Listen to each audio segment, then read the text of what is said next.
opportunities that we work in the world of today with aerodynamics and fluid and the background of fluid dynamics. We try to bring that into the real world. So shape, form, and power are crucial elements that any coach, any sports scientist, and any top athlete would have experienced. And trying to manipulate and trying to mold your body into certain shapes and form to make yourself more accessible, more to the different environments, to the different changes, to the different air densities, to the different level that you wish to perform at. So we see that very clearly in that molding your body to manage the performance. So understanding stability, trying to become more stable, having a better core stability. Actually, very intriguing that Phil mentioned about fixing the angle of the hip and how they design the bike, especially for triathletes, and more so now for more and more evidence and research-backed based and science to prove that a more forward position is more beneficial, definitely towards triathletes, where they're trying to get maximum performance out of their quadriceps and trying to maximize their energy efficiency and saving energy for the run by not using the hamstrings. And that can be anything from crank lengths, crank sizes, to different pedal setups, to different shoe cleat setups, balancing your body, having an understanding. And I think that the three topics here that we talk about, from stability, comfort, and sustainability at the end of the day, when we come out of wind tunnel technology, is actually trying to understand the position that you're in at that moment. How sustainable is that? And that is key and clue. And we heard that a little bit with Bert, all the transitions. He was actually in the era of understanding, making a transition from heart rate to power. There were a lot of developments in the end of the 90s, beginning of 2000, and all these adaptations to training. We started to create a lot of data. And data logging is something that is very crucial, very important to me, has always been the way that I, one of the first working with Power Meter, and how we try to bring that across, have an understanding. And I worked in saddle development, a project in an Italian company, where we tried to improve the stability. So we actually tried to complement the way that the manufacturers were designing frames, and we were trying to create a better stable position that the riders were able to sustain that longer. And being able to, a good example of that was with Fabio Cancellara. Cancellara was one of the first to use a new type of technology, and it sort of panicked some of the other manufacturers into, especially some companies, I don't want to mention any names, any brand names, but there were certain companies using sandpaper to be able to create the same amount of stability in that positioning. So comfort was then also clue. So sandpaper is not exactly very comfortable at the end of the day. There were a lot of ripped shorts and a lot of riders expressing a lot of uncomfortable experiences. And there was a very good research study done by British Cycling about that with soft tissue injuries, especially towards women cyclists. And there was a lot of advancement in technology, saddle technology. So these three areas are really clue to us. And I think that when we make that transition, and we are making it very rapidly and we're making it very smoothly with the Pro Tour teams, these are the areas that we want to bring into the dynamics of the rider, being a rider with his sensation, the dexterity from the rider, being able to complement it and say, okay, look, this is, I'm more stable in this position. I have more power. I'm more fixed in that position. I can bring my power across more effectively and efficiently. And and I'm more comfortable in that position as well. So balance and comfort are totally 100% crucial in understanding. And that brings us on to the sustainability and comfort, balance, understanding gravitational forces, understanding the center mass, body mass, and being able to create that and manage that over a length of time, whether it's, and let us say, that is very clear to see if it's a 4 kilometer individual pursuit or a 4 kilometer team pursuit, whether they're getting up to 70 kilometers an hour now. It's incredible speeds at the team pursuit, and from a standing start, it's not very comfortable. We try to optimize that comfort, but at the end of the day, if we look at a longer distance and we look towards the hour record, it's also not very comfortable in the last 20 minutes, but we've tried to be as effective and efficient and optimized comfort into the first 30, 40 minutes of a ride. And that's very true for triathletes, definitely in the Ironman. So they're out on the 180 kilometer course, and they need to be as efficient and energy saving as possible to be able to handle and tackle the marathon at the end. So these are effective areas that we can see, and we can bring in the dynamics with an Aerolab that we can confirm. And I think that was some of the questions to answer that. It's confirming that the feeling, the data logging that we create, and the different opportunities from a wind tunnel, and actually bringing that dynamics into the real world, and being able to confirm what the riders are actually feeling. That's bringing the effectiveness into that. And of course, the more accuracy that we get now with torque analysis, power data, if you want to look at it that way, the more effective that we are to be able to, and that's crucial to aerodynamics, especially with an Aerolab, that we have that power data.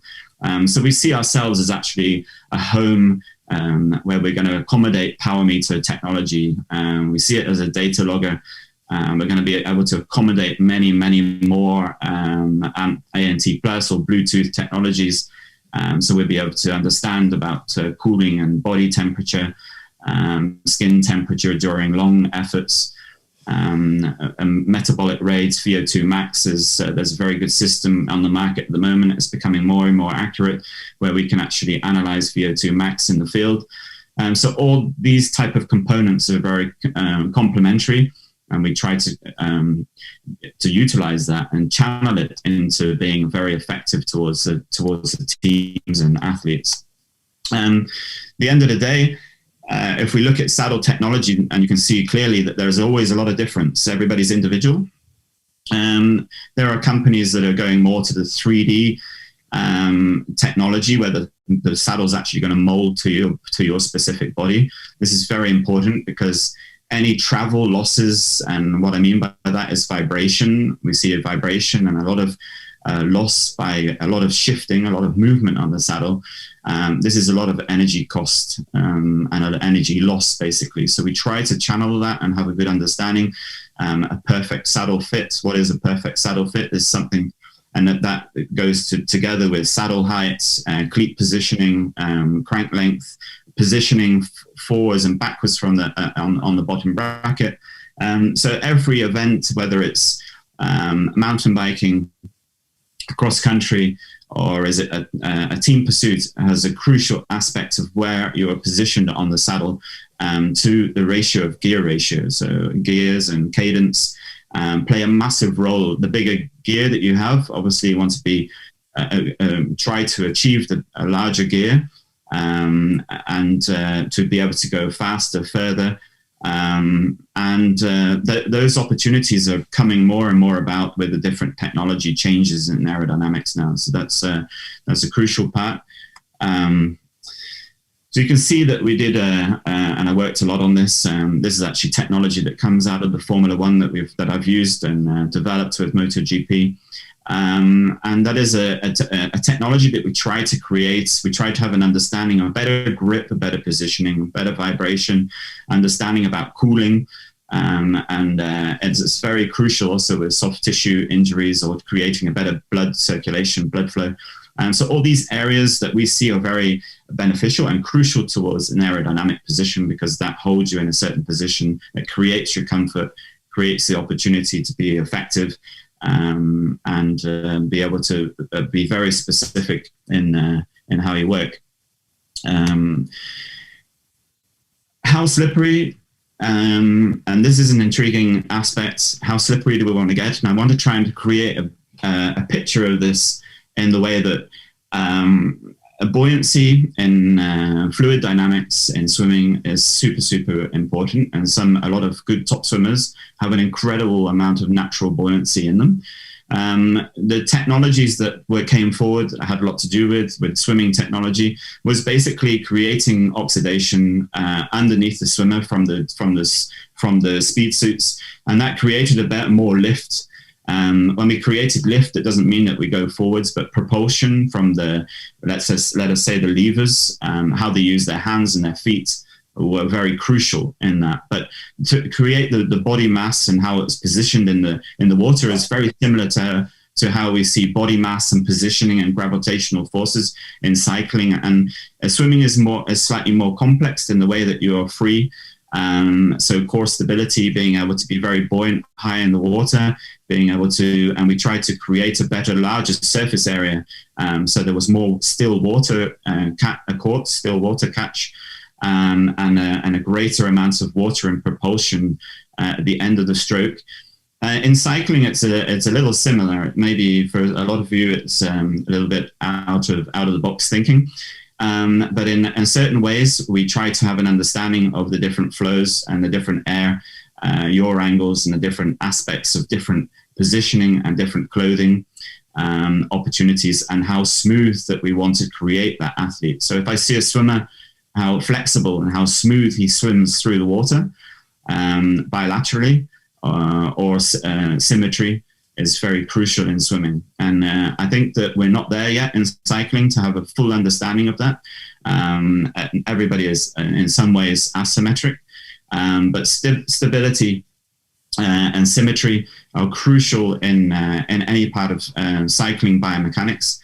And we try to, and being more symmetric, have an understanding of leg length discrepancies, having an understanding of how you position yourself on the saddle and what works. And Chris Froome is a very good example of that. Chris Froome is not very symmetric, but he's very effective how he brings the power to the pedals. So those are areas that are intriguing in aerodynamics, because to be effective and try to stay still and sustain that stillness and be slippery by using different helmets, different technology that apply to you as an individual, are crucial in being sustainable. For example, different helmet choices, being able to, it's not, and it's quite often quite a funny or appealing to very many scientists when they listen to cyclists. Cycling technology has for many years been driven by the bling aspect, especially towards helmets. We see time and time again in wind tunnel simulations that even though the helmet with a visor looks fantastic, sometimes it's not for that specific athlete the fastest technology to wear. It's sometimes faster without, or just with sunglasses or without sunglasses. Very much dependent on whether you have a long peak helmet at the back or a short bullet helmet, depending really on how sustainable you are to stay in that position. So if you're moving around a lot, then a smaller helmet is definitely more effective for you. Different speed suits, different air densities. Very good story the other day with Jim Miller, how they worked with the Olympic federations, and the speeds, downhill skiers had 3 different suits for 3 different air densities. So the humidity, different aspects of skiing. So very, very complementary through all the different sports to have a good understanding. I have always been a very big advocate of learning from each other, becoming stronger together in different sports to optimize and be able to use different opportunities, different techniques from different sports, and apply that to the specific sport that you work in. And different shoe types. There are some nice studies out there where we can see different heel kick. A flatter shoe or a heel kick makes a massive difference in your saddle height or saddle setback in bike fitting. So definitely there are many, many areas that we're just trying to make it acceptable to everybody in the real world, in the dynamics, that we have a good understanding of that it's a complex situation. It's not about being static at the end of the day. It's about being effective and bringing those dynamics into the real world and being effective with that, with the decision making and the research behind that. So this is a slide that I've used quite a lot, often in positioning and biomechanics, and I touched a little bit about how important it is. If I see in Australian, for example, in Australian Cycling Federation, we had some issues last year with some fixed cleat issues with some of the girl cyclists. They were changing from fixed on the track to a lot of movement on the road, which had some issues with the knees. That was quite an easy solution. But for us, what was the most important aspect is that it just showed for the athletes coming out of a very specific position, fixed position, and maybe not so comfortable in a 4-kilometer pursuit, and actually bring it into the real world of dynamics of everyday training, and changing cleats and changing positions. It's sometimes it's not beneficial to make radical changes. So even though we see a lot of riders, they come out of extreme positions, and I've worked with many of them from the track to the road, we have to compromise somewhere.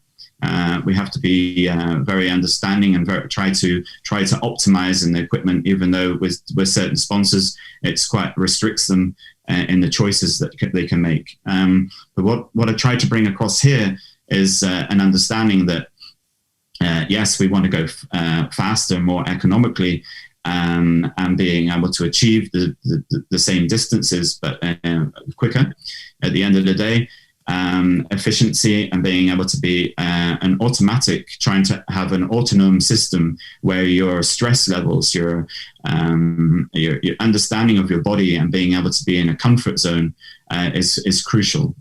So when we see top professional riders going out for 6 hours at altitude on time trial bikes, which is not uncommon with Pro Tour riders, it sounds very extreme, but it's done quite regularly, especially in this time of month, year.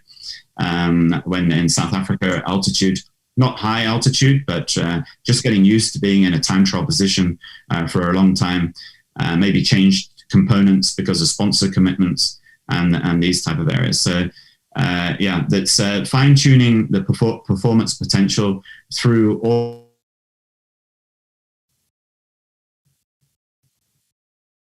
that the technology, what Aerolab are bringing forward now is crucial to this. It's going to make everybody feel very individual, have direct live feedback with each other, being able to work one-to-one with the coaches, being able to see technological differences that maybe would work for you, but not for your teammate. Whereas in the past, everybody's come out of the wind tunnel with very similar setups, and it's just not sustainable for everybody. So that's...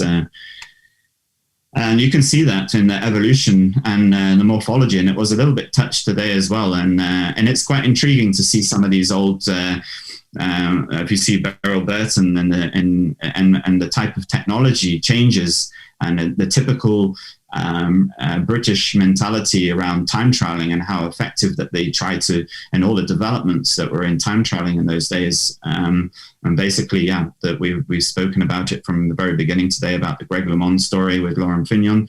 And then obviously the Superman position with Boardman and Aubry, what they tried to create, which was alternative, innovative, and then the realistic approach. And it was good to see Bert Roosum's. Bert was a big challenge because Bert is tall, and he's nearly 2 meters. And that is a big challenge in bike, not only just in bike fitting, but in aerodynamics as well, because a lot of these cyclists are not like swimmers, quite often not very flexible.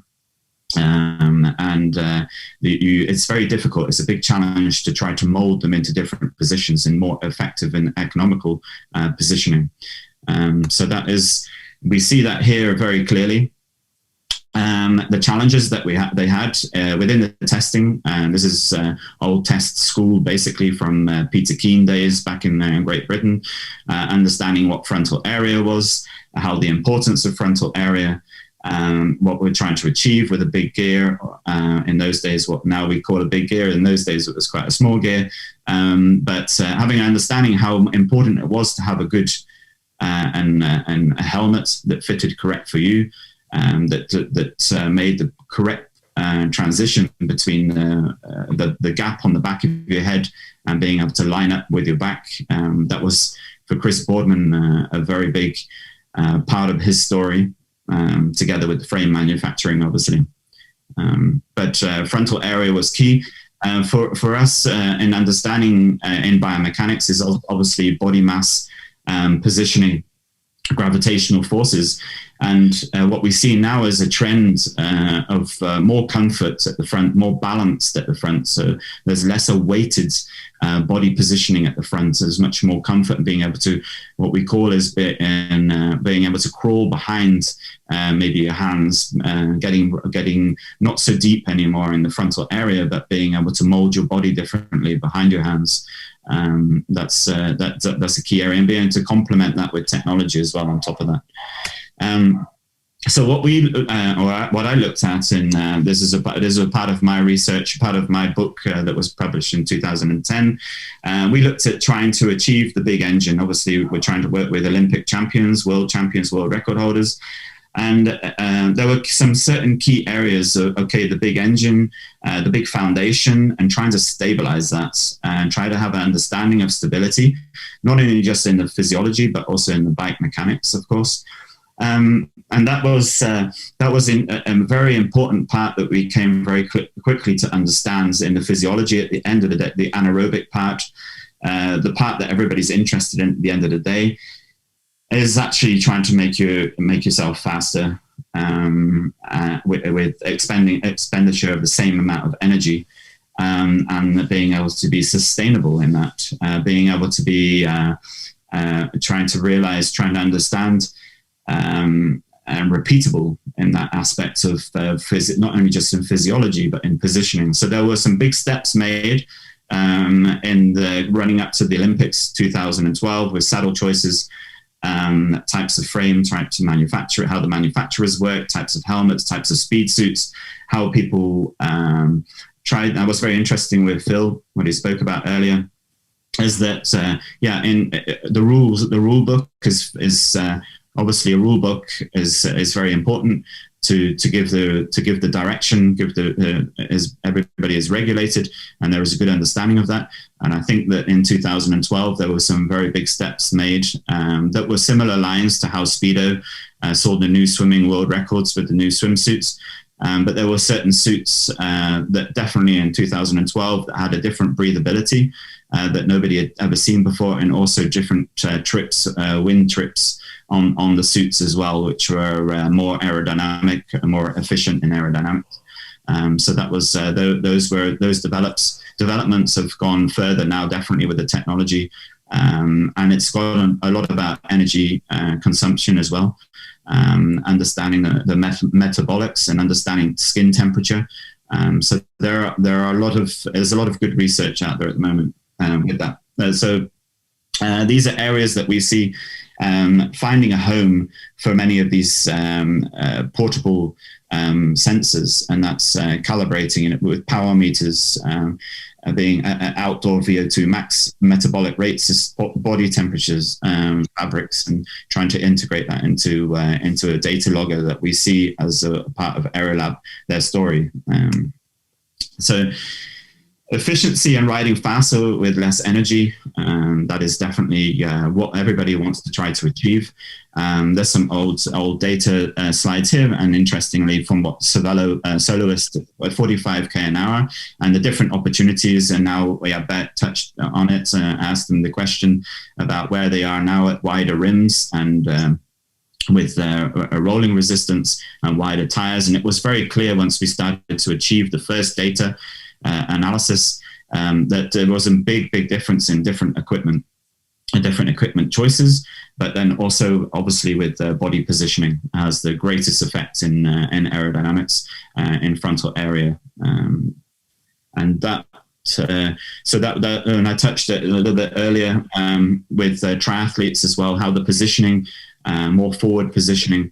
There are some nice studies as well about climbing. I know that the Sky team, what is now Ineos Grenadiers, they did some smart studies about climbing simulations, about having a more forward position on the climb, on saddle positioning. So that was definitely areas of where I would see very effectively in neuromuscular aspects, where we want to try to optimize on positioning and having an effective or power or torque output, as we would see them.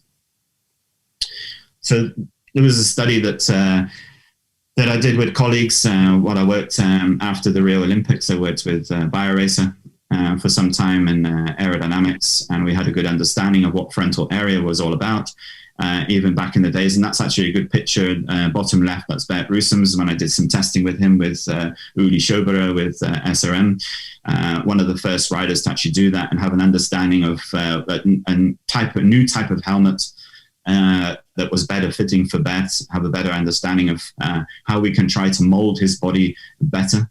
And again, a very good story about how we try to optimize from his equipment and the body to make that equipment faster. So it's not the other way around, as many people think. I touched on a little bit earlier. So that was very clear with the data that we achieved. And some of these graphs, and you can look at them afterwards or in your own time, everybody will have a link for these presentations. And it was key for us that we had a good understanding of what frontal area was all about and how we can try to mold the body to be more sustainable in that position. And it's very clear to see the improvements, the gains are the largest gains that we can achieve in body molding, forming your body into a better, more effective position, efficient. And that is, if we see, and that is what marginal gains is all about. And that's what the story is all about. Okay, AeroSox, what are the gains there? What are all those small advantages? And try to complement that together with the main advantage of molding your body into an optimal position that works for you, that works for the equipment that you have. And this was a good example of how we worked at the Federation with a certain company that they introduced a vibration technique to try to keep our riders as still as possible on the track. That was key running up to Rio Olympics in 2016. And the riders had a good feedback every time they moved. They had a very annoying vibration feeling in the back of their helmet. And that kept them focused and kept them basically regimented, a bit uniformed into the understanding of what training in aerodynamics is all about. And it's about optimizing, but being in automatic pilot, not thinking about it, but being able to sustain and be in the same position for as long as needed. And the world records are being broken continuously, and Australia put down a massive gauntlet, I think, for Great Britain and other countries to try to follow and try to be as competitive. We see now the gearing that the teams are using, and it just comes down really to better manufacturing, stiffer frames, better understanding of physiology, understanding, and Australia are very, very good at this in their talent identification program, especially originally with swimmers. I think many of the other sports have taken on the talent ID program that swimming had, but the morphology in swimming, for example, if you didn't have a size 51 shoe in your talent ID program, or you were not, for a 50-meter swimmer, you were not close to 1.90 meters, you didn't qualify, even if you were a brilliant swimmer. Or you had to go more towards 1,500 meters to specify if you fancied being and were fast in 50 meters, you wouldn't qualify in their talent program. And that's very much what they did with the team pursuit as well. They really basically had 4 guys or 8 guys in those days with the 2 teams. They were very similar in physiology, very similar in height and build, and they could mold and they would look as one on the track, and they were just very, very well-oiled group of guys, and I think that the federations and the Institute of Sports do very well in those type of programs. And then it's not an easy job, but it makes the job a lot easier for the coach at the end of the day for race tactics and being able to understand who is actually on song and who can ride 1.5 laps, who can be longer on the front, who should be longer on the front but can't, and being able to work that in as a team. And in aerodynamics, that's crucial, is trying to be effective as 4 riders and try to get as 4 to the very end. That is obviously performance wear has unbelievably gone at a fast pace forwards. if we see the type of aero socks and the type of clothing and how fast that is in wind tunnel testing.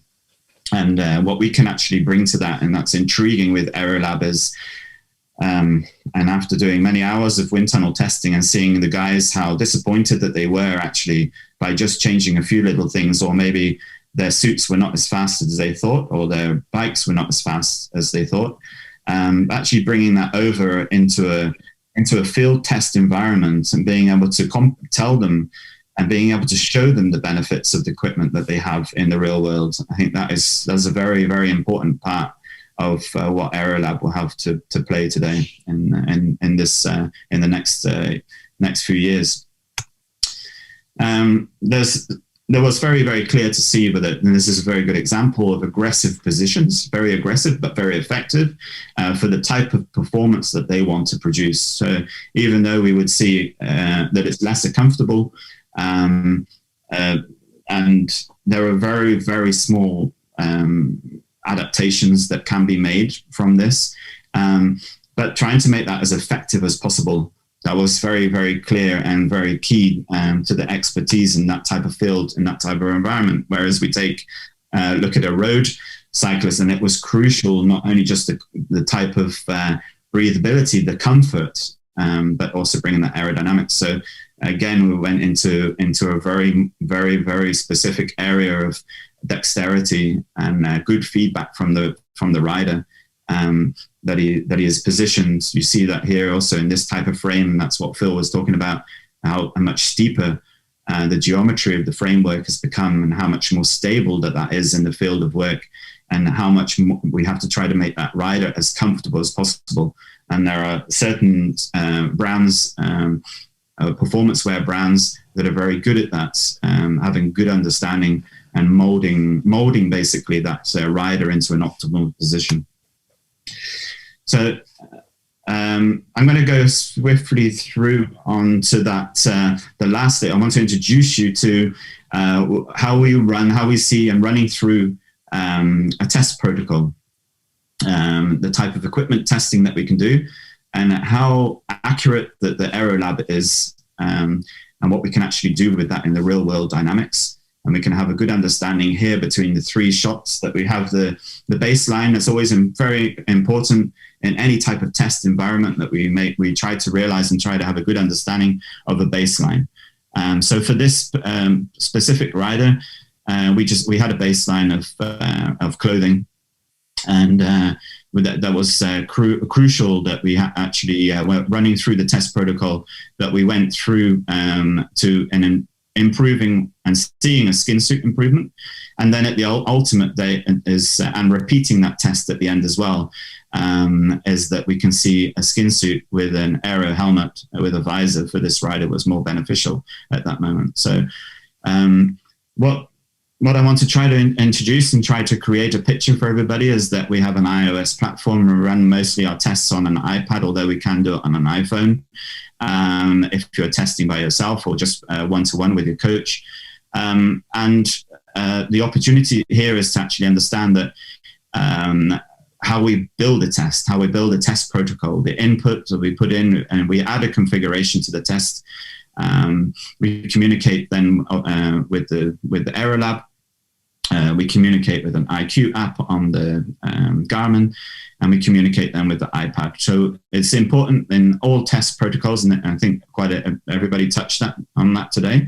It's actually important, and you can see here to try to put in as much data as possible, as much accurate power meter data instruments. If we can look at it as an instrument of power data, that's very important. A power meter location, whether it's on a crank, whether it's a spider, and then with the test format, what type of test format do you want to do? Is it out and back? Is it a free ride test, which is really, really important for reconnaissance, course reconnaissance. If you're doing Hawaii, you want to know what your type of equipment, how it reacts to wind speed and wind gusts, so yaw angles. If you want to have a good understanding at that part of the course, what sort of power output should I be at that type of speed on my race pace? This is the type of test feedback protocol that we can go through that gives immediate feedback to the coach and to the athletes. So it's very, very crucial. We saw a very good example in the Tour de France when they changed from a time trial bike to a road bike on the climb. And Aerolab we would be able to show that with different tire pressures and the different equipment choices and the exact moment when you should be changing, when it's not beneficial anymore for you to be aerodynamic position on a time trial bike and when you can change. So that's obviously then we go through again through the bicycle type, if it's a UCI bike or a time trial bike or a mountain bike or a road bike. And what is actually being tested? Are we testing equipment? What type of equipment? Are we testing both equipment and positioning or just positioning? So that's also very important. Now you can see also as we add to the configuration, what I just touched on is where is your power meter positioned? Whether it's in the pedals or crank or spider, what type of power meter and that your choice of power meter is that you're using. So everything is accommodated within the Aerolab. It makes it very easy. It's a very easy step-by-step run through. It's very user-friendly. The coaches, I know that's always the biggest challenge, even from the days when stopwatches and try to accumulate more data and try to bring that across on a USB platform to record more data basically over your swimmers or whether you're runners or cyclists on the track. So this technology really has brought everything much fast forward. There you can see we can do indoor free ride, which is basically, as everybody would know, would be velodrome testing. And then you can make a choice out of the type of bike the type of equipment, whether you're track or UCI time trial. And from that configuration, then you can actually, and that's very important in your testing. So you have to mark down, what are you testing it? Like I've just mentioned with position or type of equipment or other aspects that you want to test in the aerodynamics. And then you go through and you update with your configuration the name of your session, if we call it session 1, or you call it the free ride, the course reconnaissance. So you just have to label everything and you put your input. And then you're pretty much nearly ready to go. You can see your configurations back. You have a full history of what you're recording or what you're about to record. And then it's actually connecting with the Aerolab and running through and having a connection with the Aero Pro and with your power meter and wheel speed data is crucial in accumulating the correct and accurate, even though we do measure all the time with industry-led GPS, but it's we always have a wheel speed unit on the wheel. Then we go through basically, and it's with high accuracy GPS then that we can pick up your location where you're going to start, and you can start your test. And then we basically run through and we are ready to go. So this would be then an out and back test that we did. And here you can see your dashboard in front of you on the iPad.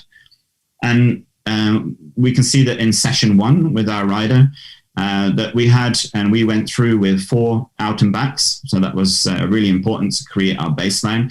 And we had a good understanding. So what we quite often see is with our first run, sometimes the riders, they move around, or they're not positioned correctly, they don't feel 100%. So the second and third, and you will see them more accurate. And then the fourth run that we do the session. So you can see here very clearly how accurate the Aerolab is working.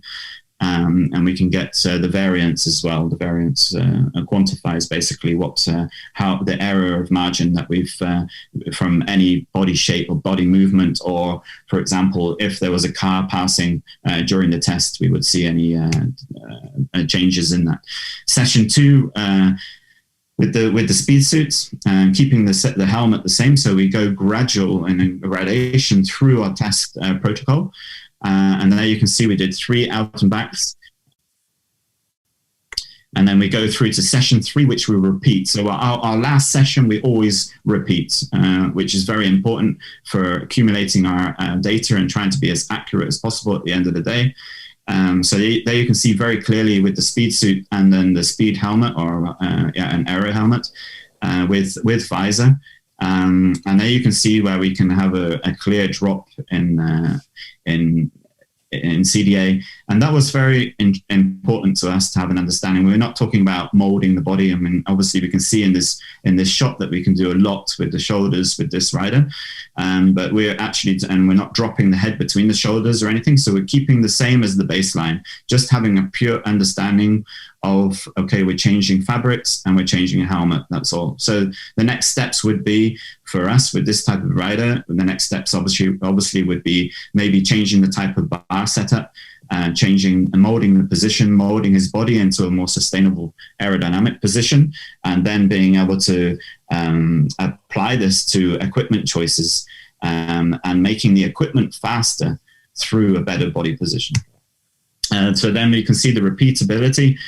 We repeat that then in S4, session 4, repeat session 3 again. And there we see we drop down very smartly in the CDA. And then we basically have, we accumulate this. This is like the big data that goes up to the cloud and comes back and is validated. This will then obviously be presented. This is for our data understanding with our riders, but there's a different, will be a slightly different presentation to the dashboard. But you get basically your live data within seconds, split seconds, back to the rider, back to the coach, back to the scientist that's working in the field at that moment. So this is very important data to correlate between experiences, if you're working with professional riders that have experience in the wind tunnel, and being able to apply that in real world aerodynamics. That's very important. Yeah. Okay. So testing state is now coasting. Thank you very much, everybody, for having the patience and the sustained attention today. If there are any questions, I'll be very happy to answer them together with my colleagues as well. I think thank you very much. Thank you, John. That was fantastic. And as I had hinted at the outset, you tied together a lot of loose ends that we had throughout the day from the earlier presenters. I've got a couple of questions that just sort of came up for me. You talked about the bike change. And I'm curious, I did a couple of interviews. I was doing daily interviews for a client, a daily talk show for during the Tour de France. And there was a lot of discussion in the run up to that critical final uphill time trial about whether or not they would change bikes. And the conclusion of some industry experts that I talked to previously was that there would be no bike change, that they would probably ride their TT bikes over the full duration of that uphill time trial, when it was like a hockey stick at the end. It was relatively rolling and flat, and then steeply uphill at the end. And of the top 10 riders, I think it was on the stage,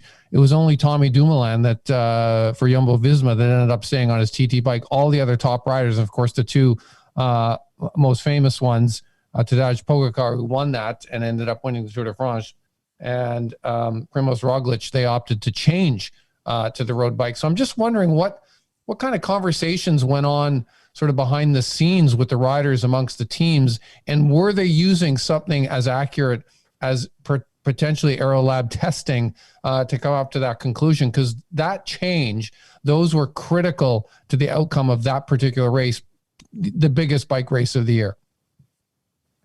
Yeah, it's a great question, and those questions, a lot of those questions will be answered definitely in how Aerolab are going to go forward with our technologies at the teams, and this is why the majority of Pro Tour teams are very interested to work with us.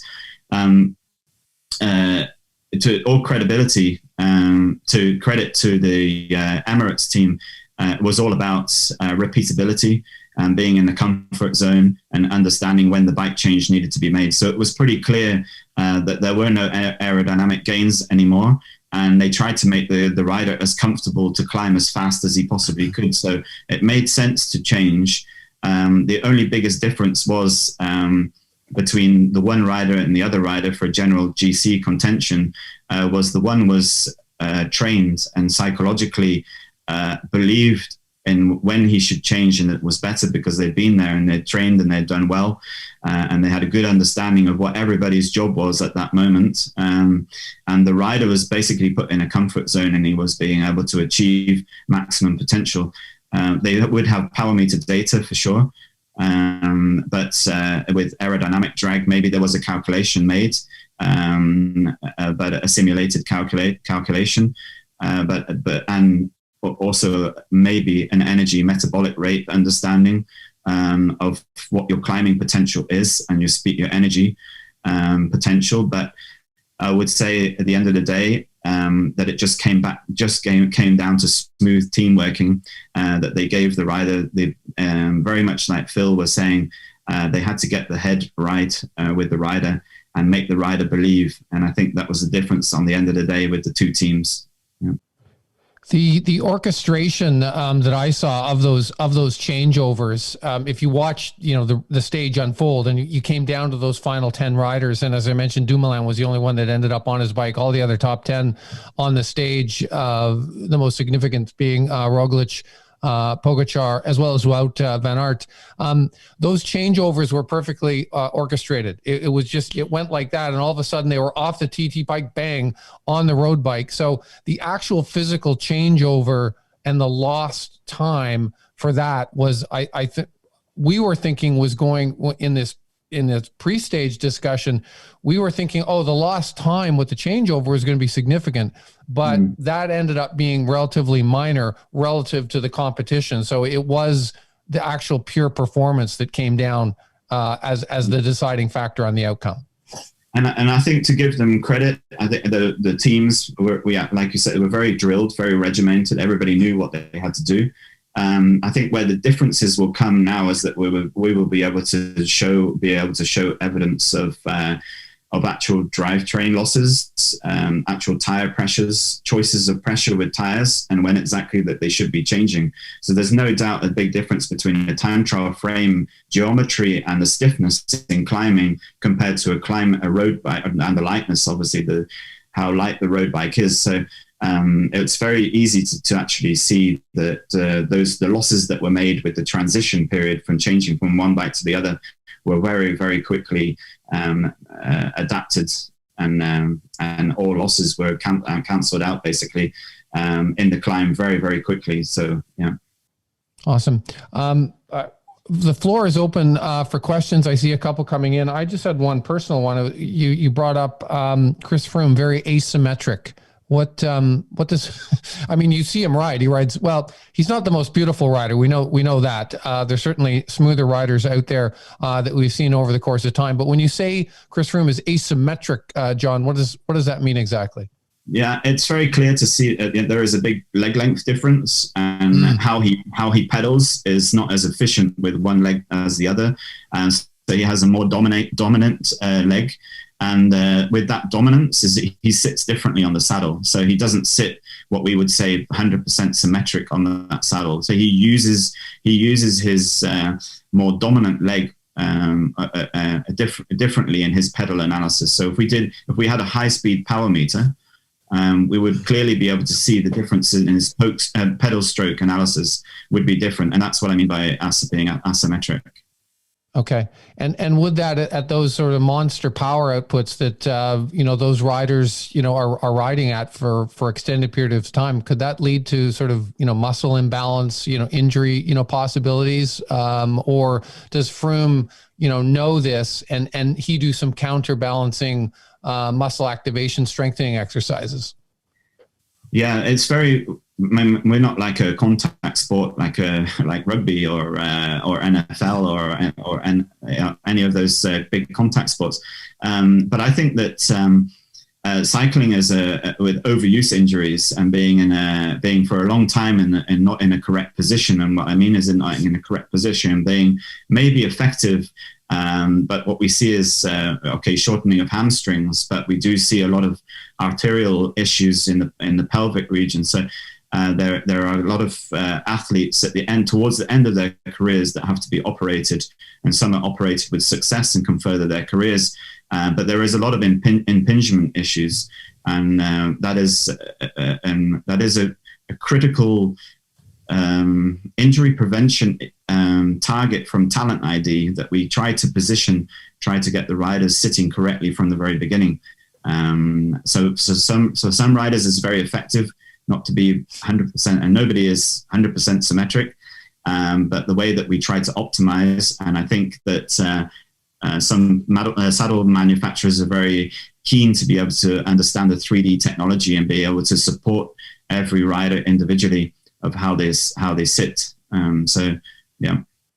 Yeah, you mentioned the saddles. I was intrigued by that, and I've noticed that both Specialized and Physic have come out with these. They almost look like 3D molded, imprinted saddles. How is that sort of an adaptation at the manufacturing level to some of the things you were talking about there earlier in your presentation, John? Yeah, I think what is really interesting how the manufacturers are at the moment in the industry is that, for a manufacturer, and Phil also spoke about this, is, they're consumer driven. So it's very important. But what we're actually doing at the top of the pyramid is we're having an understanding of the issues, the injuries, and the soft tissue injuries that basically is a highly repetitive sport. So even though Formula One is very low to the ground, they have a very high vibration, and vibration is very, very similar to the vibration in saddle in cycling, because of the stiffness in the bikes and the stiffness in the carbon fiber. There's a lot of vibration that goes through the saddle. It's very similar to Formula One vibration, and that is a really, really good way that 3D printing, 3D technology is going to make the saddle more individualized, a sort of memory foam type of feel, sensation, more dexterity in that area, better blood flow, better blood circulation, being able to fix the position, the rider in a correct, more beneficial position, being able to, so like Phil mentioned, also positioning, fixing the hip in a certain position. So yeah, I think there's still quite a bit of work to be done in saddles, everybody is individual, and I like definitely this very good, the direction that the manufacturers are going in that way. Yeah. I found the talk of the team time trial sort of intriguing, and how it's passed from the Brits to the Australians to now the Danes as the rulers supreme in the team time trial. I do a lot of track commentary, and I know some people call it's about as exciting as watching paint dry, but when you know the nuances of team time trialing and the details that they go in, like even those gloves, those full-fingered slippery gloves that the Australians were using, all those details, they all sort of add up. And the Danes hold the current world record, 344.672, which was set at the last UCI Track World Championships.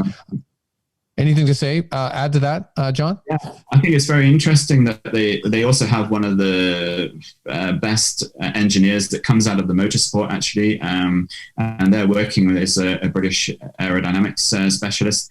Has also cycled to Dan Bingham, as you mentioned him before. Yep. He's working with the Danish team. What is really interesting with the Danes is that, because it comes down to, and a 4-kilometer team pursuit is a really intriguing sport, because you have 4 individuals, and you have to be able to search for the 4.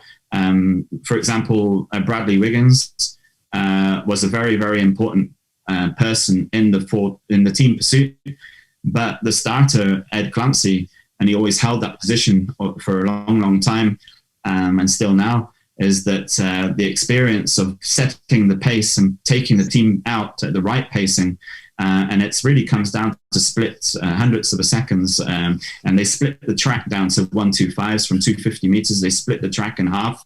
They take out the bankings in their analysis.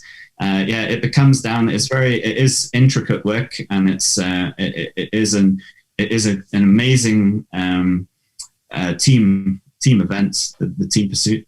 And it's a very smooth working team that's day in and day out working together. So when it comes down to marginal gains at the end of the day, it comes down to riding a bigger gear, it comes down to actually having a good understanding of being able to sustain and stabilize your sit position, and the timing of who stays on the front longer and who doesn't drop the pace. And that's definitely so.